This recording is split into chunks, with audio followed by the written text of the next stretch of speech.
Hello and welcome to Science Monitor, a show that brings to you the most significant news from the world of science, technology, innovation, research, discoveries and much more.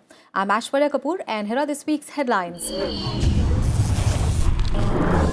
The fourth edition of the India International Science Festival was successfully held with an emphasis on the role of science and technology as an enabler for social and economic progress.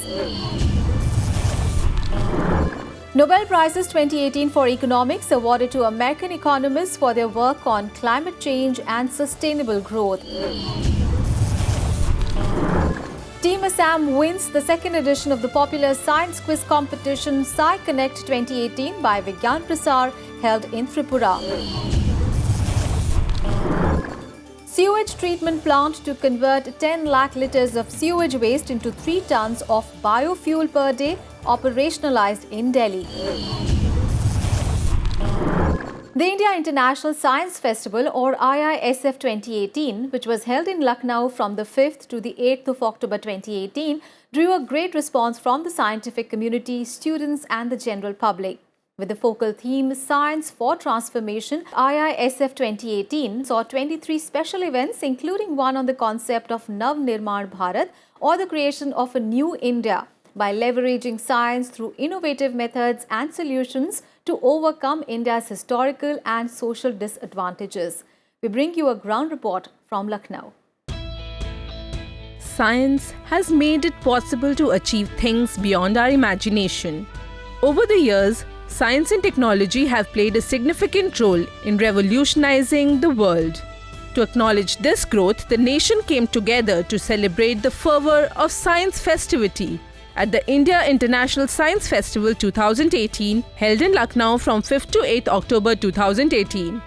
The 4-day-long mega event of science started with a grand opening and attracted a huge gathering of people from across the country. The theme for the 4th season of the festival was Science for Transformation. In its concluding day, a valedictory session was held to celebrate the enthusiasm, zeal and participation of all the students, delegates, researchers, scientists and stakeholders. The session was marked with the presence of Chief Guest Nitin Gadkari, Minister of Road Transport and Highways, Government of India, with Dr. Harshvardhan, Minister of Science and Technology, and Dinesh Sharma, Deputy Chief Minister of Uttar Pradesh. Like health, science has to be made a social movement, and if we will be successfully be able to make science a social movement, I am sure that we will be able to solve each and every problem of this country, and we can certainly have an India where the future of India will be far more glorious than its already fantastic past. If you have missed this year's festival, then here are the major highlights of the Mega Hit Science Festival. During the valedictory session, a Science India web portal initiated by Vijnan Bharti was launched with the aim to educate Indian students about the diverse science streams. The 4-day packed festival brought together the science community from the entire country. The important highlight of the Science Festival were the Science and Technology for Harnessing Innovations or SATHI, where innovators, students and researchers showcased grassroots innovations to solve societal problems. A unique program of IISF 2018 to promote women in the field of STEM was the Women Scientists and Entrepreneur Conclave held in the Mars Hall of the Indira Gandhi Pratishthan, which brought together eminent scientists, researchers and entrepreneurs. They discussed the role of women in transforming India and science initiatives by the government for empowering women. In addition, poster presentation was made by young women researchers on the multidisciplinary subjects of science. IISF 2018 organized a special conclave for Northeastern students to boost their scientific temperament and to motivate them to take up career in science. The conclave concluded by the prize distribution for poster and model exhibition along with the cultural performance by students. Focusing on the need for science communication, the International Science Literature and Film Festival was organized to showcase India's effort in promoting science. A panel discussion was organized on topics like innovative approaches to science communication. If you are going to talk about science and society connect, and then how do you communicate the latest development, the joy of science, the curiosity and the kind of mindset that you get from science, doing science to larger public, and also attract young people towards science, then you need some kind of a communication mechanisms. IISF 2018 has just ended, but through its several remarkable activities, discussions and events, this one-of-its-kind festival will help to take forward the curiosity and enthusiasm for learning science among the young budding minds. So, keep researching and developing to take this legacy of science ahead. This week, the Nobel Committee awarded the Nobel Prize for Economics to William D. Nordhaus of Yale University and Paul M. Romer of New York University for their work on climate change and sustainable growth. But continuing our series on the Nobel Prize winners in this week's episode, we will focus on the Nobel Prize in Physics for 2018, which has been awarded to Arthur Ashkin for optical tweezers and their application to biological systems, and to Gerard Mourou and Donna Strickland for their method of generating high-intensity, ultra-short optical pulses. Science Monitor brings you this report. The Royal Swedish Academy of Sciences awarded the Sveriges Riksbank Prize in Economic Sciences in memory of Alfred Nobel 2018 to William D. Nordhaus from Yale University in New Haven, USA for integrating climate change into long-run macroeconomic analysis, and Paul M. Romer from New York University's Stern School of Business, New York, USA for integrating technological innovations into long-run macroeconomic analysis. This year, the Nobel Prize in Physics was awarded to Arthur Ashkin of the USA, Gerard Mourou of France, and Donna Strickland of Canada. Donna Strickland became the first woman to receive the Nobel Physics Prize in 55 years after Marie Curie won it in 1903 and Maria Goeppert Mayer in 1963. The first half of the award was given to Arthur Ashkin for the optical tweezers and their application to biological systems. The tweezers can capture living bacteria without harming them. Ashkin began playing with lasers soon after they were invented in the 1960s. Lasers are focus beams of light particles called photons. A photon is a basic unit that makes up all light. Ashkin understood that if we were to put enough of these photons together, it would be possible to create an extremely high pressure on objects. More importantly, Ashkin understood that although a laser is focus beam of light, it has more photons in the middle of a beam than at its edges. The difference created a natural gradient which could be exploited to hold objects in place with nothing but two such lasers. That became what we know today as optical tweezers.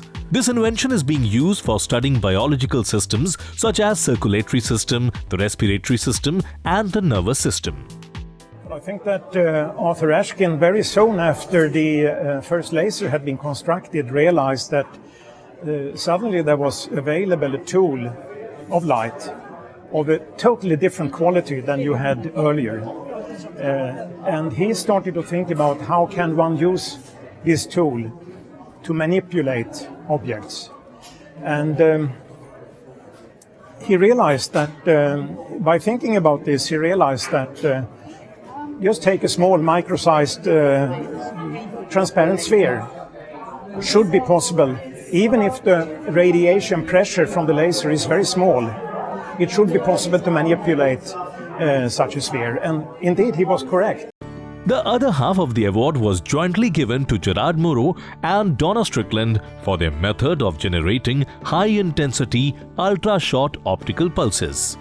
While exploring ways to create very powerful but short-lived lasers, they found that stretching a laser out reduced its peak power, which could then be greatly amplified. After conducting many experiments, they saw that these laser beams could also be compressed to create short-lived, highly powerful lasers. This technique was called chirped pulse amplification, or CPA. The tools Strickland and Mourou created have made it possible to study natural phenomena in unprecedented ways. CPA could be used to create a laser pulse that only lasts 1 attosecond, which is 1/1000th of a billionth of a second. At those timescales, it became possible to not just study chemical reactions, but also study what happens inside individual atoms. This method is currently being used for corrective eye surgeries, which is done using the sharpest of laser beams. The inventions honored with the Nobel Prize this year have revolutionized laser physics. Extremely small objects and incredibly rapid processes are now being seen in a new light. Advanced precision instruments are opening up unexplored areas of research and a multitude of industrial and medical applications. It's time for a short break, and when we come back, we will take you to Tripura, where the science quiz competition Sci Connect concluded. So keep watching Science Monitor.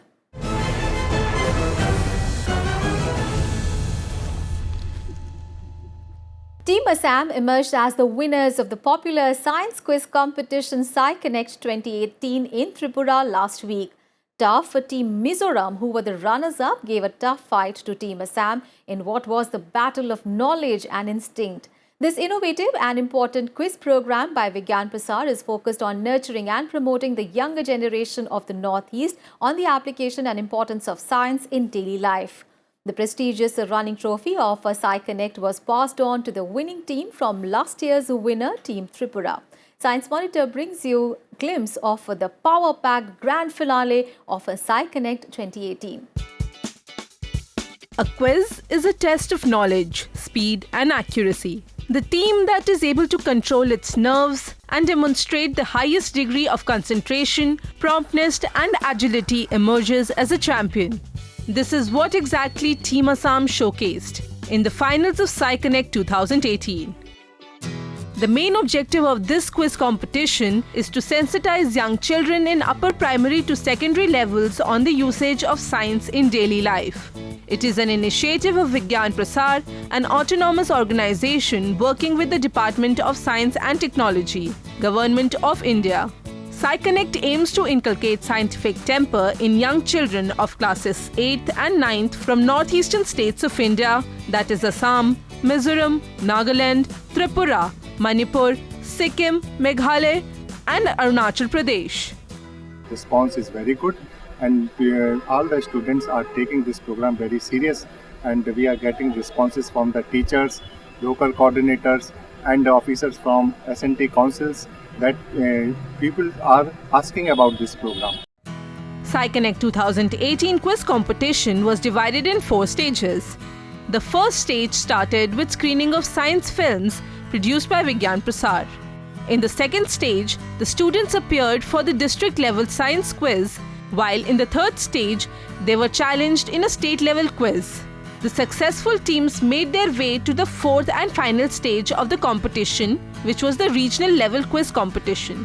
The teams selected to participate in the final were Tripura, Mizoram, Assam, Manipur and Arunachal Pradesh, who were shortlisted during pre-final rounds.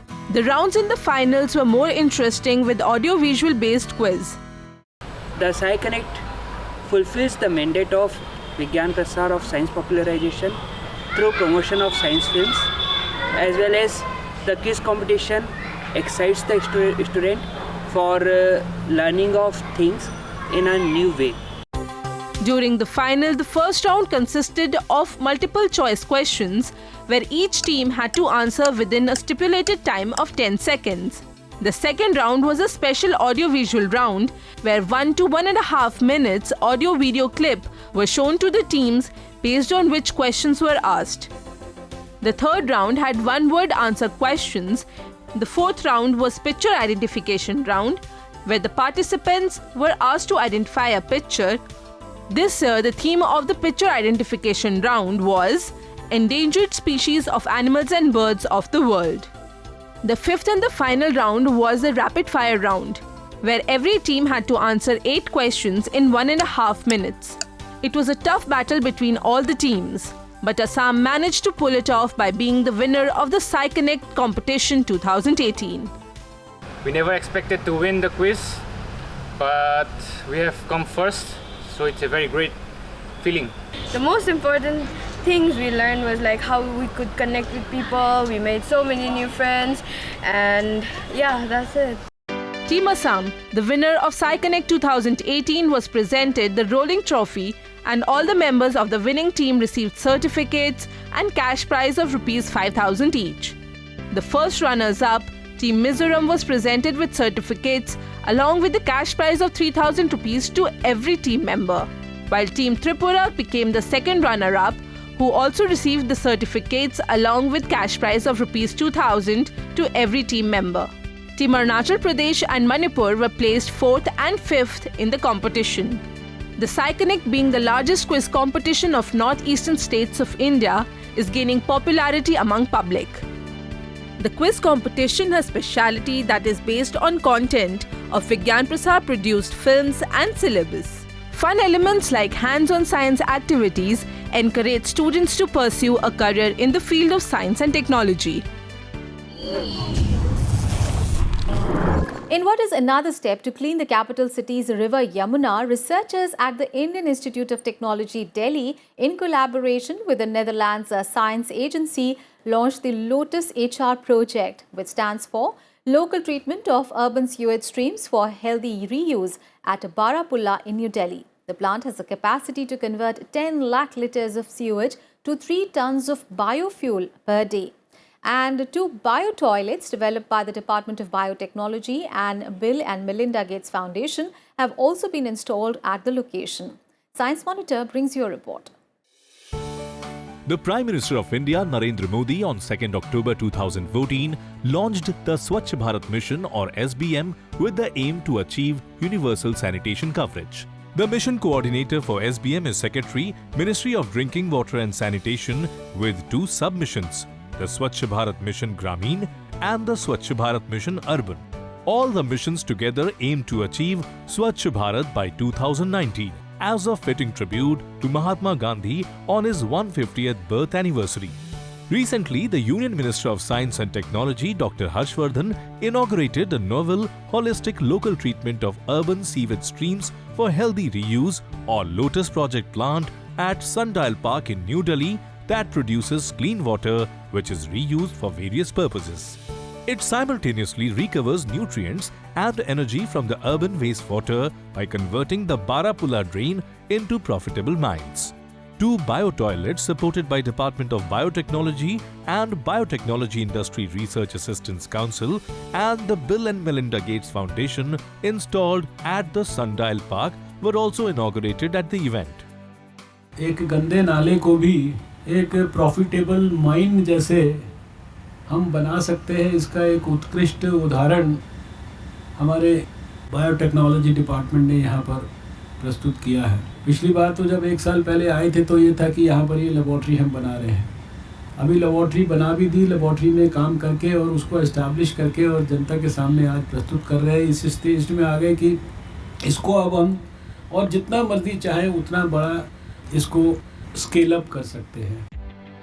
This is a pilot project to meet the goals set by the Swachh Bharat Abhiyan and contribution of the Department of Biotechnology, the Ministry of Science and Technology to Swachhata Hi Seva movement launched by Prime Minister Narendra Modi. The new plant at Sundial Park in New Delhi can convert 10 lakh litre of sewage into clean water and generate 3 tons of biofuel. What we are doing is that since this is targeting the urban sewage, actual urban sewage coming through the Barapulla drain, we have constructed a laboratory at the site, just at the point where the Barapulla drain is joining the Yamuna river, and within this lab we have put up number of reactors. Currently all these reactors are smaller in size and they are treating the actual water coming in the Barapulla drain. And we are also looking at not one single system but maybe 2 or 3 different types of technologies put together, which will ultimately achieve the desired goal, which is to eliminate all the emerging contaminants as well as remove the priority or emerging pollutants inside the wastewater. In another unique initiative at the site, Department of Biotechnology has undertaken afforestation of marshy floodplains, degraded and unusable land, and planted 2,281 plant and tree species. These are from 44 indigenous species. This cleans the area, mitigates mosquito breeding, and also purifies the air and soil. The species and the spacing of the planted material is carefully planned using a technology which allows these trees to grow rapidly and within a short span of 2 to 3 years recover a unique ecosystem of birds, insects and animals. The Lotus is a joint initiative of Indian and Dutch scientists. Around a year back, DBT in consultation with Delhi Development Authority or DDA identified the Barapulla drain for setting up on-site experimental testing lab and for the establishment of a pilot plant. DDA leased 200 square meters of land to Department of Biotechnology for a period of 5 years adjacent to Sundial Park for this purpose. The project at the site today demonstrates how science and technology can be leveraged to effectively turn urban waste into profitable mines. It's time for a short break, and when we come back, we will bring you some more news on science and innovation from India and around the world. So keep watching Science Monitor.